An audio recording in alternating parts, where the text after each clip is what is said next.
Hey everyone, welcome back to the channel. Thanks for tuning in for another episode. I gotta tell you, I was recently fishing with a buddy of mine who started chastising me for the color of one of the baits that I was throwing.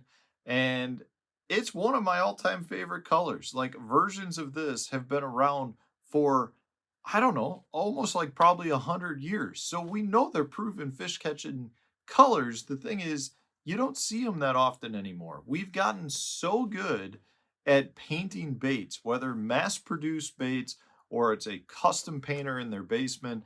The paint jobs, the color schemes of hard baits these days are incredible. I mean, there really are like pieces of art at times to the point where you don't even want to throw it to get hook rash on it. But that doesn't mean some of these old proven colors are no longer any good. And with my buddy, I quickly showed him probably in the first 15 minutes, I think I had 3 or 4 fish that quickly showed him that that color still definitely works, and it's one that he might wanna have a few of in his tackle box because it is a forgotten color, but it is an extremely proven color. So, today's video is gonna be about sharing with you 3 of my all-time favorite colors that at this point have just been completely forgotten about to the point where a lot of companies don't even have a similar color scheme in their array of colors that their baits come in, which is crazy to me because they've been around for so long and caught so many fish. So I want to share these 3 with you. Before I do get into that though, I do want to remind you I do a bunch of lake breakdowns with fishthemoment.com. I'll put the link for that in the video description, and it's a great way to get a little bit of help and guidance on some of the lakes that you might fish in your area. So check those out. Maybe one of these 3 colors are the color that you should be throwing on your local lakes. All right, so let's talk about the first one.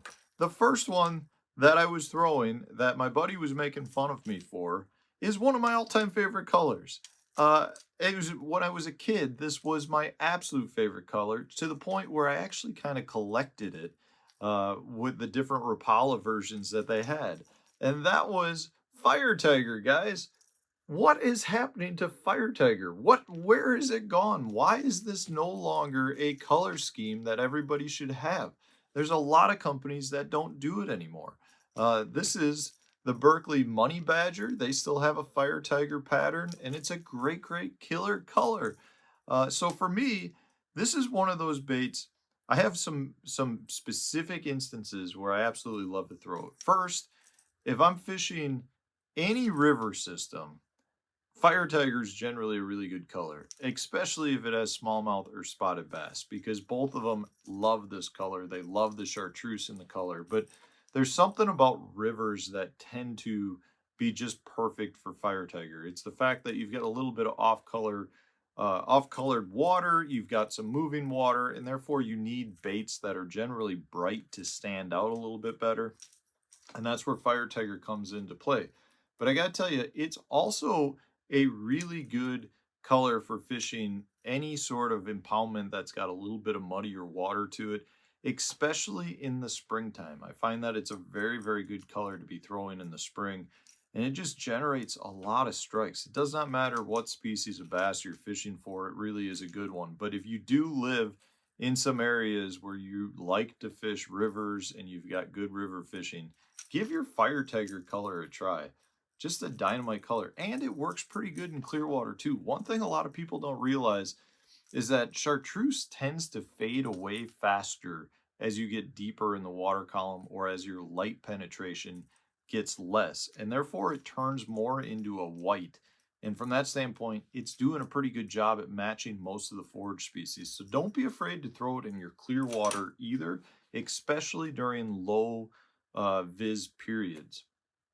Another one that I love to throw is the color Blaze. I mean, there's a lot of variations. There's been some like hot craw, red craw. There's a lot of different names for it, but basically you're talking about this guy right here, which is kind of a cross between like a hot orange and just like a bright red color.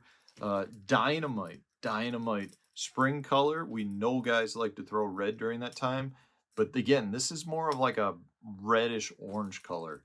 But I gotta tell you, I love throwing this in clear water, low light, clear water periods I have had killer days on Smith Lake fishing like along bluffs.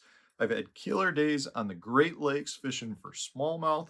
It is a dynamite color that a lot of people don't fish. It doesn't have to just be a crankbait. It's a great crankbait color, but it's a really good jerkbait color as well.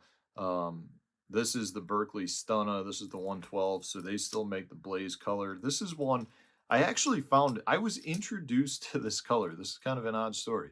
I was introduced to this color, I'm going to say like 25 years ago, because I found an old Berkeley crankbait like up in a tree, and the crankbait was blaze colored, and then the front of it had like a chartreuse head. Very odd color. I went on to catch a pile of fish with it.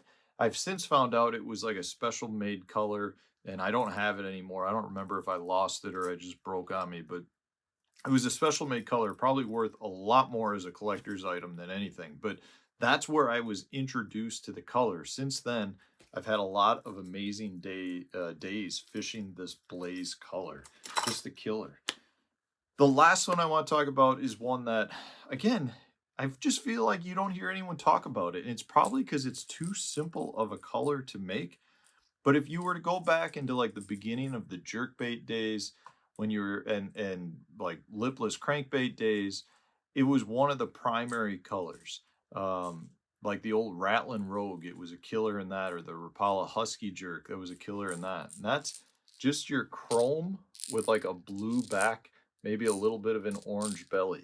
This is a dynamite bait. This is the old discontinued Xcalibur XR50, one of my all-time favorite baits, probably, not just a lipless crankbait. But this color is dynamite in your clear water situations and like your little bit of a, I'm going to say a cloudy or milky color situation. Places like the Tennessee River system, just the dynamite killer color. But again, it's just the one that matches the hatch really well. I don't know why we don't see it. Both chrome with the blue back, chrome with a black back. Those two colors were some of the like the old faithful colors back in the day, and we just don't see it as much anymore. Most companies still have a chrome.